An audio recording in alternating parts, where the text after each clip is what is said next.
Hi friends, welcome to MA trading and daily business channel.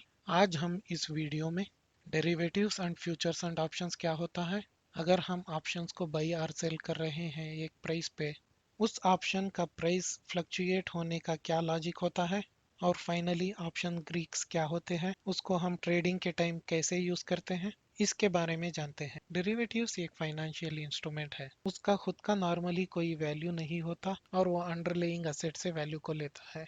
अब इसको detail में जानते हैं।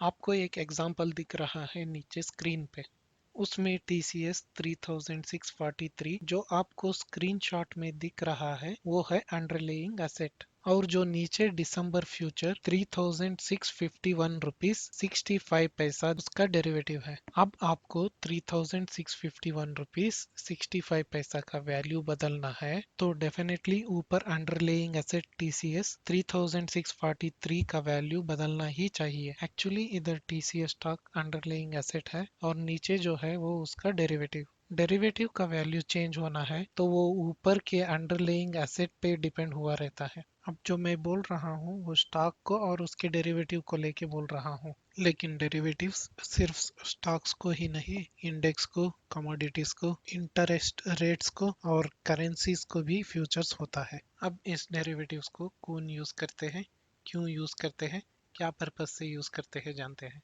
सबसे पहले है बैंक्स। बैंक्स कैसे डेरिवेटिव्स को यूज करते हैं देखते हैं। कोई भी बैंक ले लो, वो अपने SLR के अंडर गोल्ड रिजर्व्स को मेंटेन करते हैं। सपोज HDFC अपने रिजर्व्स में 1000 kg का गोल्ड मेंटेन कर रहे होंगे और उनको ऐसा लगता है कि आने वाले कुछ दिनों में या फिर कुछ महीनों में गोल्ड का रेट गिरने वाला है, तो HDFC इमीडिएटली अपने पास रखे हुए 1000 kg गोल्ड का ट्रांसैक्ट करने का स्कोप में नहीं होंगे। इसलिए HDFC करंट गोल्ड प्राइस पे जो अवेलेबल फ्यूचर होता है उसको सेल कर देते हैं। नेक्स्ट आने वाले कुछ दिनों में अगर गोल्ड का वैल्यू गिरेगा तो भी HDFC के पास पड़े हुए गोल्ड से HDFC को लॉस नहीं होगा, क्योंकि HDFC ने गोल्ड फ्यूचर्स को शॉर्ट किया हुआ है। उसमें जो प्रॉफिट आएगा वो रिजर्व्स में पड़ा हुआ गोल्ड के लॉस को मैच कर रहा होगा। सो बैंक्स डेरिवेटिव्स को हेडजिंग के लिए यूज करते हैं। नेक्स्ट, कंपनीज कैसे डेरिवेटिव्स को यूज करते हैं जानते हैं। सपोज मेरी टायर बनाने वाली कंपनी है और मैं टायर्स बनाता हूँ। टायर्स बनाने के लिए क्रूड ऑयल रॉ मटेरियल है। अगर क्रूड ऑयल प्राइस बढ़ रहा है समझो, मैं क्या कर सकता हूँ, मैं 3 मंथ्स दूर वाला क्रूड ऑयल फ्यूचर्स को खरीद लूंगा। क्रूड ऑयल का करंट मार्केट प्राइस जो भी है वो प्राइस का फ्यूचर खरीद लूंगा। सो 3 मंथ्स टाइम में क्रूड ऑयल का प्राइस बढ़ेगा तो भी वो मेरे ऑपरेटिंग रेवेन्यू पे इम्पैक्ट नहीं कर पाएगा, बिकॉज फ्यूचर से जो प्रॉफिट होगा उससे मैं क्रूड ऑयल खरीद पाऊंगा। अब म्यूचुअल फंड्स और सिक्योरिटी फर्म्स कैसे डेरिवेटिव्स को यूज करते हैं समझते हैं। LIC में आप प्रीमियम पे करते हो और पॉलिसीज लेते हो। आपको पता है कि LIC कैसे कॉन्स्टेंटली अपने कस्टमर्स को रिटर्न्स दे पा रहा है। LIC स्टॉक मार्केट में इन्वेस्ट करते हैं, अच्छे अच्छे स्टॉक्स में इन्वेस्ट करते हैं। एग्जाम्पल, बड़े बड़े कंपनीज में उनके 1.3 टू 3.4% स्टेक्स रहते हैं, हजारों करोड़ों के स्टेक्स रहते हैं उनके पास। समझो अब LIC किसी बड़े कंपनी में स्टेक्स लिया हुआ है, उस कंपनी का कल रिजल्ट आने वाला है और LIC को उस बड़े कंपनी का रिजल्ट इस क्वार्टर खराब होने वाला है करके उनके एनालिसिस में पता चलता है, तो LIC अपने सारे स्टॉक ओपन मार्केट में बेचने के लिए सेबी परमिशन नहीं देता है। जो रिटेलर होते हैं वो अपने सारे क्वांटिटीज बेच सकते हैं, लेकिन दूसरों को सेपरेट प्रोसेस होता है, वो एक साथ उनकी सारी क्वांटिटीज बेच नहीं सकते। मार्केट में उनके सारे शेयर्स इन्फ्यूज नहीं कर सकते, सेबी परमिशन नहीं देगा। सो LIC उनके सारे पोजीशंस को फ्यूचर से हेड्ज करते हैं। एग्जांपल, LIC 4000 करोड़ इन्फोसिस में इन्वेस्ट किया है, तो LIC 4000 करोड़ वैल्यू का फ्यूचर को करंट मार्केट प्राइस पे सेल करता है। Next day Infosys future suddenly fall होगा तो LIC को स्टॉक में जो आने वाला लॉस है उसको फ्यूचर से आने वाला प्रॉफिट से मैच हो जाएगा, तो LIC सेफ साइड में रहेगा। इसलिए LIC कॉन्स्टेंटली रिटर्न दे रहा है अपने कस्टमर्स को। सिक्योरिटी फर्म्स और म्यूचुअल फंड्स दोनों एक ही है, इसलिए हम नेक्स्ट इन्वेस्टर्स के बारे में बात करते हैं। वारन बफेट, राधा कृष्णा धमानी, विजय केडिया जैसे बड़े बड़े इन्वेस्टर्स बहुत सारे कंपनीज में इन्वेस्ट किए रहते हैं। हमारे शेयर्स हंड्रेड्स में थाउजेंड्स में रहते हैं, तो उनके लाखों में शेयर्स रहते हैं, तो वो इमीडिएटली सेल कर नहीं पाएंगे। सो ये इन्वेस्टर्स अपने पास इन्वेस्ट किया हुआ स्टॉक्स को फ्यूचर से हेड्ज करते हैं। फ्यूचर हेड्ज करने की वजह से उनको ज्यादा लॉस नहीं होता है। फाइनली रिटेल इन्वेस्टर्स, आप और मेरे जैसे इन्वेस्टर्स, नॉर्मली स्टॉक्स ट्रेड करने के लिए ज्यादा पैसा लगता है, बट फ्यूचर्स को लेने की वजह से कम पैसे में ज्यादा क्वांटिटी ले पाएंगे। रिटेल इन्वेस्टर्स कम पैसों में फ्यूचर्स बाई और सेल करके कैरी करते हैं। अब हम फ्यूचर्स के बारे में जानते हैं। एक्चुअली फ्यूचर्स दो लोगों के बीच होने वाला एग्रीमेंट होता है। फॉर एग्जाम्पल, मैं और आप हैं। मैं कहता हूँ कि मैं आपको रिलायंस शेयर 1000 रुपीज में बेचूंगा और आप अग्री करते हो कि 1000 रुपीज में आप मेरे से रिलायंस शेयर्स खरीदोगे। दोनों के बीच में एग्रीमेंट होता है। अगर हम इस महीने के कॉन्ट्रैक्ट में है और आप इस महीने के किसी भी डेट में रिलायंस शेयर 1000 रुपीज में मांगेंगे तो मेरे को 1000 में ही आपको रिलायंस शेयर्स बेचना पड़ेगा। इसको ऑब्लिगेशन बोलते हैं। ऑब्लिगेशन मतलब मेरे को डेफिनेटली 1000 में ही आपको रिलायंस के शेयर्स देना पड़ेगा, चाहे रिलायंस शेयर का प्राइस 1300 क्यों ना हो जाए। उसी तरह आप मेरे से 1000 में ही खरीदूंगा बोल के एग्रीमेंट में हो तो वो स्टॉक प्राइस 500 हो जाए तो भी आपको मेरे से 1000 में ही शेयर को खरीदना पड़ेगा। अब जो आप स्क्रीन पे देख रहे हैं वो TCS 3643 उसका स्पॉट प्राइस है। स्टॉक प्राइस 3643 को स्पॉट प्राइस कहते हैं और फ्यूचर प्राइस है 3651 रुपीज 65 पैसा। स्पॉट प्राइस और फ्यूचर प्राइस में 8 रुपीज 65 पैसे का प्राइस डिफरेंस है। किधर कम प्राइस है उसमें खरीद के जहाँ पे ज्यादा प्राइस है वहाँ पे बेचने वालों को आर्बिट्रेट ट्रेडर कहते हैं।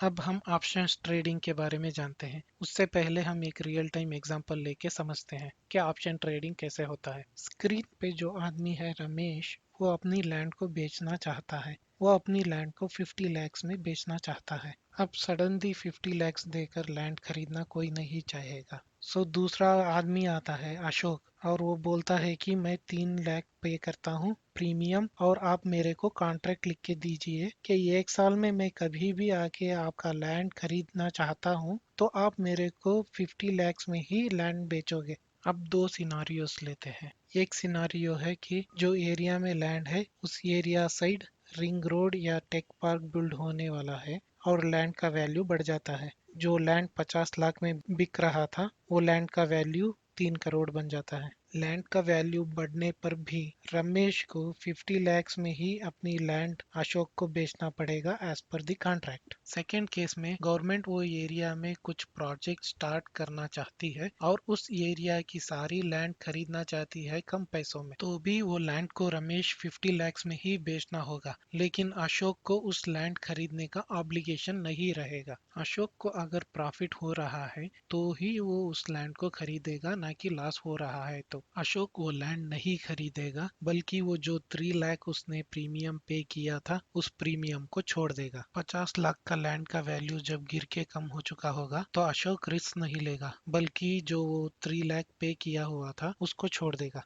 ऑप्शन भी सेम उसी तरह होता है। सपोज मैं और आप रिलायंस का कॉल 1000 रुपीज में खरीदने और बेचने के कॉन्ट्रैक्ट में है। मैं रिलायंस का 1000 रुपीज का कॉल खरीदा हूँ, आप मेरे को 1000 रुपीज का रिलायंस कॉल बेचे हो। रिलायंस का प्राइस 1100 हो जाएगा तो भी मेरे को आप 1000 रुपीज में एक लॉट रिलायंस शेयर्स देना पड़ेगा। 100 into 1 लॉट रिलायंस मेरा प्रॉफिट होगा। Suppose Reliance stock price contract and होने से पहले गिर जाएगा और 1000 रुपीज का कॉल प्राइस अगर 1000 रुपीज या उससे नीचे रहेगा तो मैं उसको नहीं खरीदूंगा। मैं जो प्रीमियम पे किया हूँ उसको छोड़ दूंगा, उससे मेरे को ज्यादा लॉस नहीं होगा। ऑप्शन बायर्स और सेलर्स में क्या डिफरेंस रहता है? ऑप्शन बायर्स को रिस्क लिमिटेड रहता है, प्रॉफिट अनलिमिटेड होता है, और ऑप्शन सेलर्स को रिस्क अनलिमिटेड होता है, प्रॉफिट लिमिटेड होता है। प्रीमियम्स के बारे में थोड़ा बात करते हैं। जैसे कि हमारे पिछले एग्जाम्पल में अशोक 3 लाख रुपीज प्रीमियम पे किया था 1 साल के कॉन्ट्रैक्ट के लिए। अगर वही कॉन्ट्रैक्ट 1 महीने का है तो अशोक 3 लाख नहीं पे करेगा, बल्कि बहुत ही कम प्रीमियम पे करेगा, जैसे कि 40,000 या 50,000। उसी तरह अगर कॉन्ट्रैक्ट टाइम इंक्रीज होता है 3 मंथ्स या 6 मंथ्स के लिए तो अशोक को पे करने का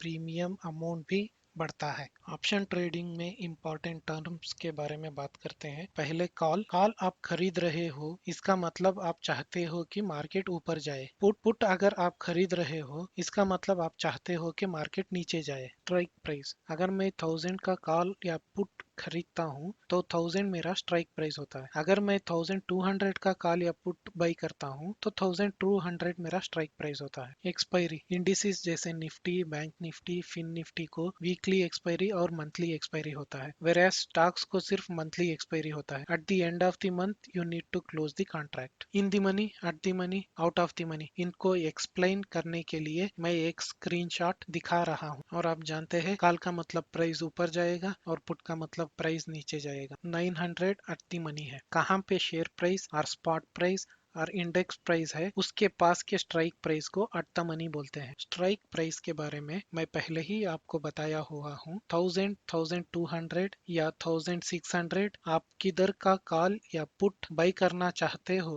वो सब स्ट्राइक प्राइस होते हैं। सो स्पॉट प्राइस 900, उसके ऊपर के जो भी प्राइसेस है 1000, 1100 सब आउट ऑफ द मनी है। जो भी 900 से नीचे है जैसे कि 800, 700 सब इन द मनी होते हैं। वैसा वर्सा करेक्ट उसका अपोजिट होता है पुट ऑप्शन का। ये बहुत इंपॉर्टेंट टॉपिक है, तो ये वीडियो को करेक्ट इधर पास करके 1-2 मिनट देखने के लिए आपसे रिक्वेस्ट करता हूँ। ऑप्शन ग्रीक्स, ऑप्शन ग्रीक्स क्यों इंपॉर्टेंट है चलिए जानते हैं। स्क्रीन पे निफ्टी 28 दिसंबर एक्सपायरी का 21,000 CE 330 रुपीज 60 पैसे में दिख रहा है। ये ऑप्शन 330 रुपीज 60 पैसे होने का रीजन नीचे दिख रहे हुए डेल्टा, गामा, थीटा, वीगा एंड रो के ऊपर डिपेंड होता है। वो कैसे करके एक सिंपल 100 रुपीज का स्टॉक का एग्जांपल लेके एक्सप्लेन करता हूँ। अशोक लेलैंड का स्टॉक प्राइस 100 रुपीज के पास है। अशोक लेलैंड 100 रुपीज के स्ट्राइक प्राइस का कॉल 2 रुपए के प्रीमियम में मैंने खरीदा है। उसका डेल्टा 0.25 है। इसका मतलब ये होता है कि अशोक लेलैंड 1 रुपीज ऊपर मूव होगा तो ऑप्शन कॉल प्राइस 0.25 पैसा बढ़ेगा। अगर अशोक लेलैंड 101 रुपीज को मूव होगा और मैं कॉल ऑप्शन 2 रुपये में खरीदा हूँ तो मेरा कॉल ऑप्शन का प्राइस 2 रुपए 25 पैसे बनकर चेंज होगा। डेल्टा ये रिप्रेजेंट करता है कि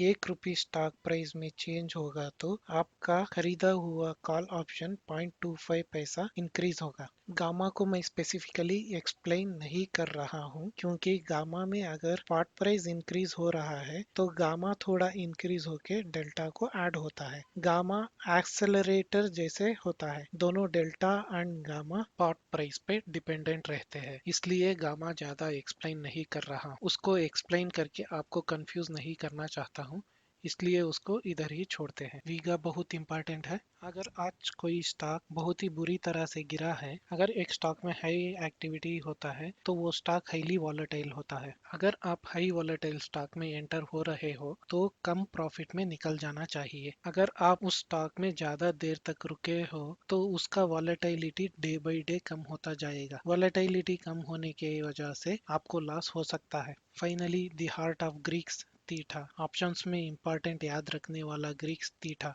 क्योंकि बहुत लोग ऑप्शन स्टार्टिंग में खरीद के लास्ट तक होल्ड करते हैं लॉस हो जाएगा करके। अगर आप ऐसे कर रहे हो तो आपको ये जरूर सोचने वाला टॉपिक है। आपका स्टॉक प्राइस इंक्रीज ना होकर एक ही जगह पे रुका हुआ है तो हर दिन आपके ऑप्शन प्रीमियम से थीटा का वैल्यू घटता रहेगा। सो ऐसे हम कैलकुलेट करते हैं तो हमारा रिस्क एंड रिवार्ड इजी हो जाएगा। सो मैं आप सबको ये रिक्वेस्ट करता हूँ कि डेफिनेटली आप ग्रीक्स के ऊपर थोड़ा जानकारी गेन कीजिएगा। और आखिरी में रो इंटरेस्ट रेट के ऊपर होता है और एट प्रेजेंट हम लोग को उसको कैलकुलेट करने से कुछ गेन नहीं होगा, इसलिए मैं उसको नेग्लेक्ट कर रहा हूँ। बड़े प्लेयर्स हमेशा ऑप्शंस को सेल करते हैं क्योंकि उनके पास दो ग्रीक्स का फेवर रहता है, टीटा और वोलेटिलिटी। उनका प्रोबेबिलिटी 2 आउट ऑफ 3 होता है और ऑप्शन बायर्स को प्रोबेबिलिटी 1 आउट ऑफ 3 रहता है। ऐसा बोल के मैं आपको ऑप्शन सेलिंग करने के लिए सजेस्ट नहीं कर रहा हूँ। ऑप्शन बायर्स को रिस्क लिमिटेड रहता है, प्रॉफिट अनलिमिटेड होता है। वही ऑप्शन सेलर्स को रिस्क अनलिमिटेड होता है, प्रॉफिट लिमिटेड होता है। सो जो भी है आप थोड़ा सोच के जो आपको ठीक लगे तो ही ट्रेड में एंटर कीजिएगा। एंड ऐसे ही यूजफुल वीडियोस आप लोगों के लिए हम नेक्स्ट बनाते रहेंगे। चैनल को प्लीज सब्सक्राइब कीजिएगा। ये वीडियो अगर आपको थोड़ा भी इंफॉर्मेटिव लगा हुआ है तो प्लीज लाइक, शेयर और सब्सक्राइब कीजिएगा। Finally stay tune to MA trading and business daily. Thank you.